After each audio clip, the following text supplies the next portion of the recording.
السلام عليكم ورحمة الله. أهلا وسهلا بأفخم وأغلى متابعين بالعالم من الأجواء المتجمدة من شمال السويد على سطح بحيرة متجمدة، وخلفي أول سيارة كهربائية بالكامل من جي واجن، ومعاي السيد أولا كولينيانس السي او لشركة مرسيدس شخصيا ببرنامج وحلقة جديدة من برنامج دردشة بزنس.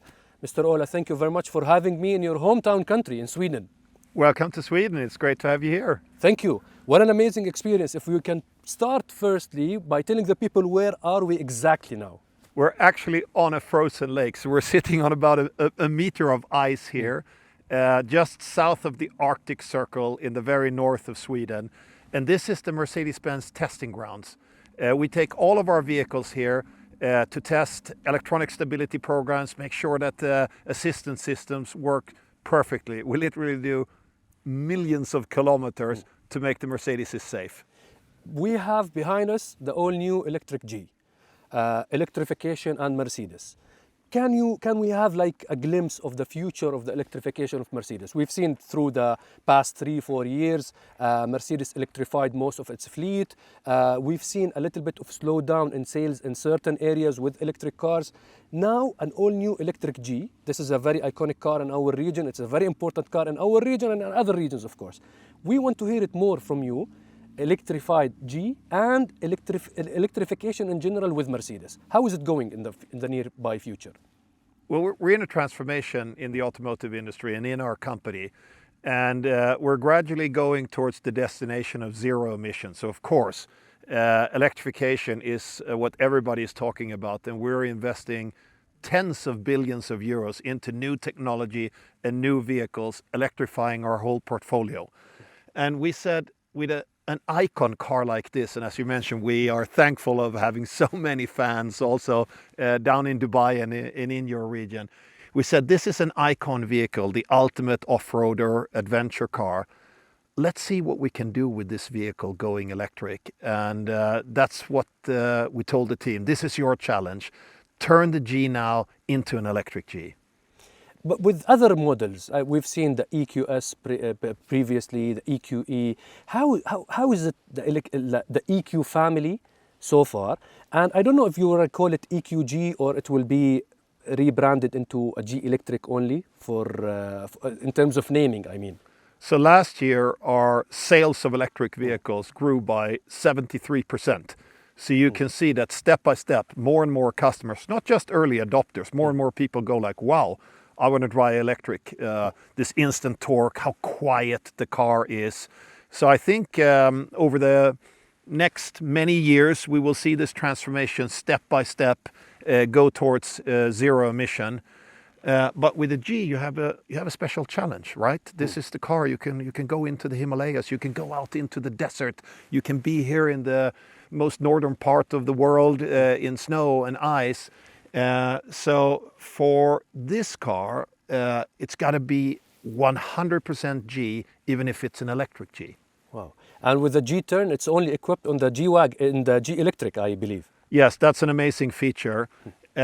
With 4 individual electric motors, each motor powering one wheel, you can actually have 2 wheels going forward and 2 wheels going backward at the same time. So if you have a slippery surface like this frozen lake, just pull the pedal, push the pedal, and the car does a 360 turn. Wow.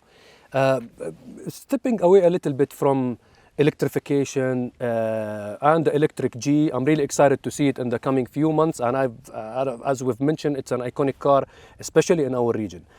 Since we've mentioning our region, I want to hear more from you, Ola, about Middle East in general. Where does the Middle East rank for Mercedes between the other regions, and how do you view the markets of the Middle East? We have been in the Middle East for many decades, and the partnerships that we have formed there throughout the many years are strong partnerships, and we have a loyal, great fan base for the Mercedes-Benz brand. But you living in the region, and I was recently there, I was visiting Dubai and I was in Riyadh in Saudi Arabia, you can feel a pulse. There is so much going on. These are cities that are growing, these are economies that are growing, young people coming in, Dubai being, the ultimate place where people from all cultures come together. So for us, it's a growth market. It's a market where we sell a very good proportion of our upper end, our top end vehicles. The G is particularly popular, but the AMGs, the S-Class, the Maybach, now the new EQS, both as a sedan and as an SUV.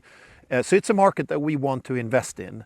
And when I was down there just a few weeks ago, I had the privilege to visit 2 new flagship stores that were open for Mercedes. One in Riyadh, amazing, but also in Dubai, my good friend Shihab Gargash, Yes. and the Gargash family.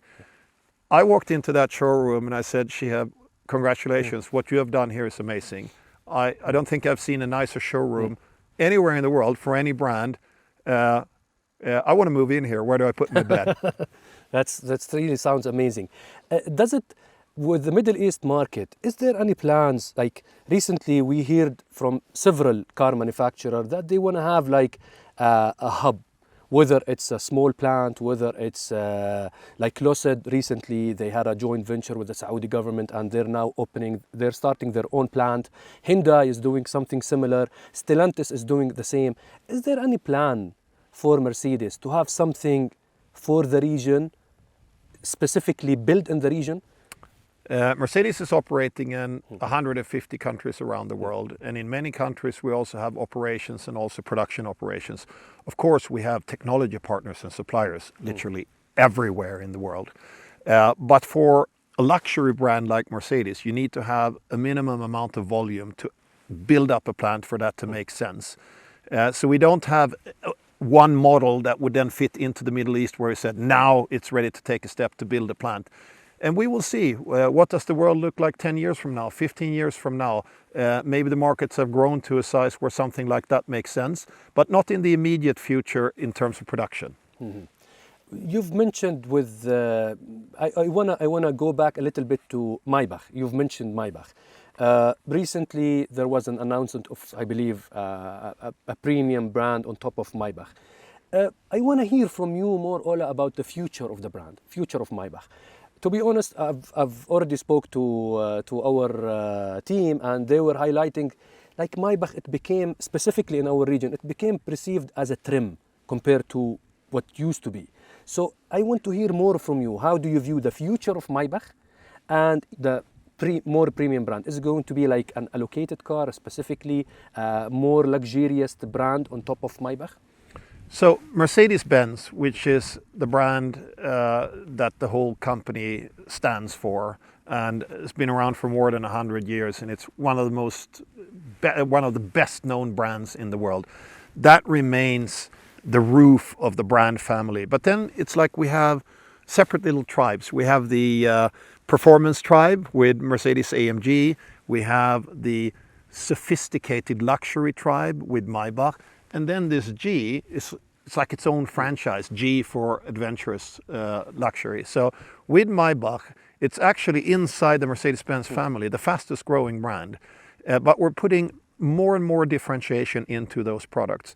But what customers are also telling us is that the star, it stands for trust.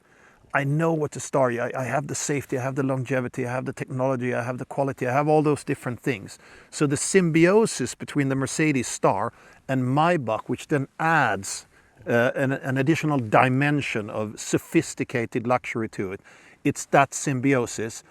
But gradually, as we have developed the Maybach brand over the years, we have put more and more differentiation into the vehicle. The Mythos series that you are referring to, if you go and visit the Mercedes Museum in Stuttgart, there's like an exhibition that's called Mythos, the myth. What are these vehicles? Fantastic vehicles, icon vehicles throughout the decades. Here we have said every now and then we will do a limited edition. And we have teased one, and it will be next year, we're the first one, but it will be more oriented in the performance area. For Maybach, we do limited editions from time to time. We had one only a couple of years ago that we did as a cooperation with the late Virgil Abloh, who was the creative director of Louis Vuitton, where we worked together with him to create a unique series, limited edition. Maybach It was on the S-Class. Yeah, it was on the S-Class Maybach.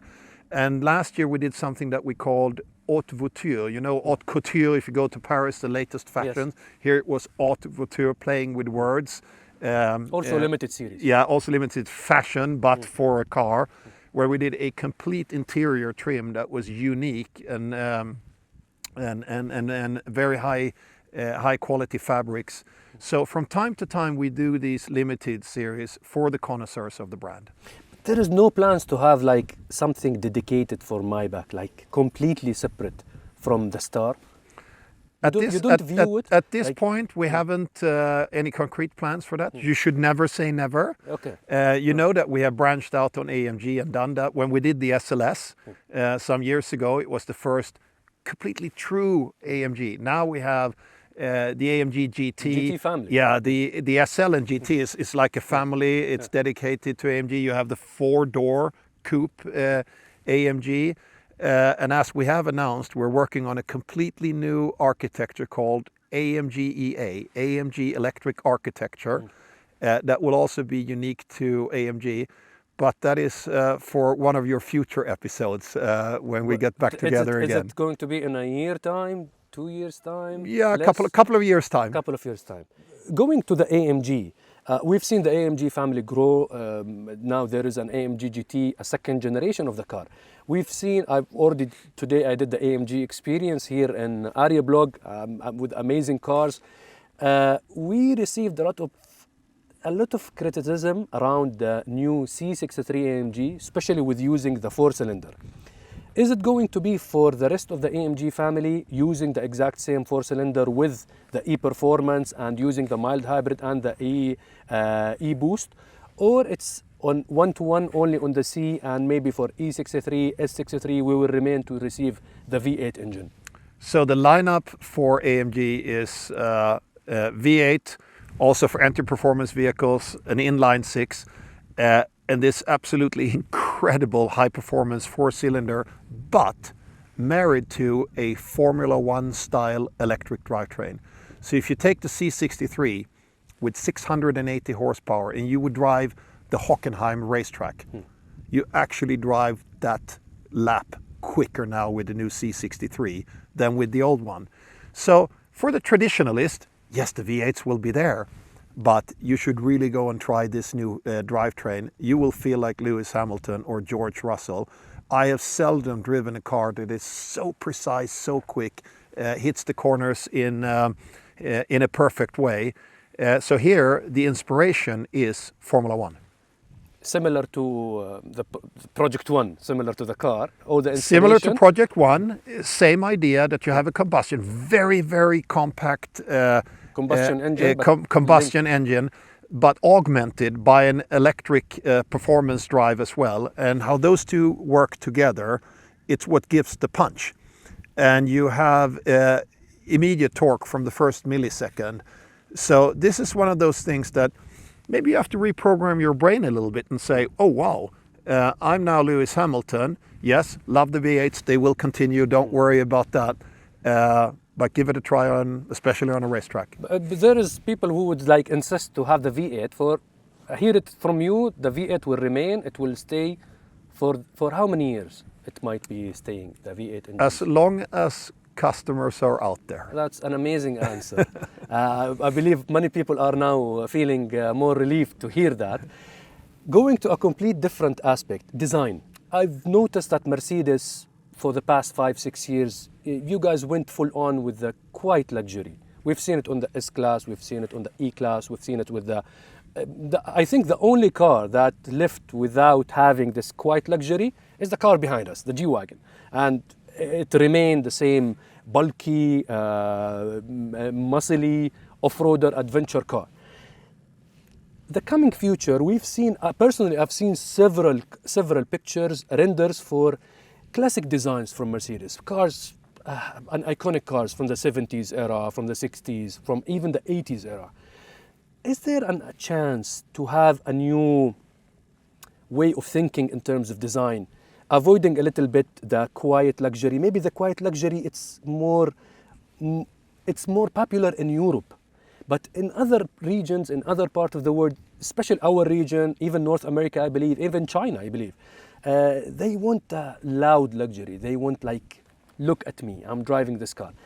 I want to hear your take on the design language, and how do you view the future of design language of Mercedes-Benz cars? First of all, if we start with this vehicle, if there's one thing you can never mess with, it is that shape. So we developed the technology. It's the latest and greatest state-of-the-art technology, but the iconic shape of the G will always Remain the same. It will always remain the same, and it's unmistakably G. Every person who is a car fan knows what it is. So that one will stay as it is, literally forever. Subtle changes, but don't mess with the design. In terms of design language, if you walk through the Mercedes Museum and you go decade for decade, you can see that luxury, modern luxury, and this timeless elegance, it's something that is alive.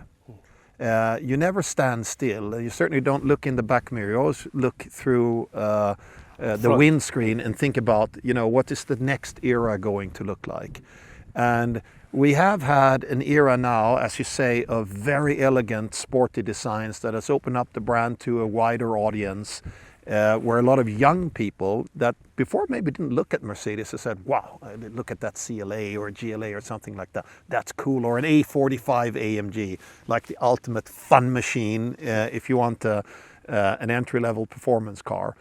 But you read my mind. In the next chapter, now that it's written here, new electric brands coming in, the whole auto industry transforming itself, using technology to go zero emission, using digital technologies. You need to keep this red thread of what is a Mercedes. You instantly need to recognize it. So we're already working on the next generation design language. It's a tad too early to tease it to you now. How many years? But I will ask you. But rest assured, you won't be disappointed. You read my mind, and literally within the next couple of years, you will see it. A surprise? Something You're invited for the unveil. I'm looking forward to. Since you've mentioned the challenges that's taking place in the automotive industry, Chinese manufacturer, they're coming big into Europe, and they're coming huge into our region. They have a lot of brands, electrified versions of cars, a lot of competition, and they're stepping up so quickly in terms of quality, in terms of even brand recognition, even in terms of design language. How do you view Chinese brands in general, without mentioning any names, but at least how, from your perspective, how do you view Chinese brands in general? So if you have a business that it is in transformation, I think it's a natural thing that also new players come in and say, I want to try this. Let me see if I can now that we're going electric, can I be part of this business? Can I co-write the new chapter? But this is not a new phenomenon. Even if you go all the way back in history, when Gottlieb Daimler invented the first car, or Gottlieb Daimler and Carl Benz back in 1886, it didn't take them more than 15 years back then to realize Germany is a nice market, but it's not the world, and they moved to the United States. That's natural. And over the decades, in the 80s and 90s, the Japanese came, then the Koreans came, now some startup brands came and so on. The key for you as an iconic brand like Mercedes is we need to concentrate on what our customers expect from us. And this is a perfect blend, on the one hand, between innovation and technology, but on the other hand, desirability, this European luxury, this timeless elegance, all the things that make a Mercedes-Benz a Mercedes-Benz, from the safety to the longevity, how it rides and drives, all those things. So you need to know your own DNA, your own genes, and develop that further into the future. Of course you look at competition and you respect competition, but you shouldn't chase and try to be something that you're not. Concentrate on who you are. You're not worried of some EU-China tariffs war. It happened before between North America, between the US and China before. You're not worried of something similar to happen between the European Union and China in terms of forcing specific tariffs, and maybe China will return back to forcing tariffs on European cars?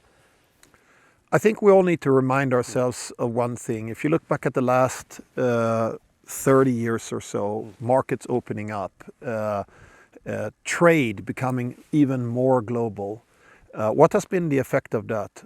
Wealth growth. You mentioned China.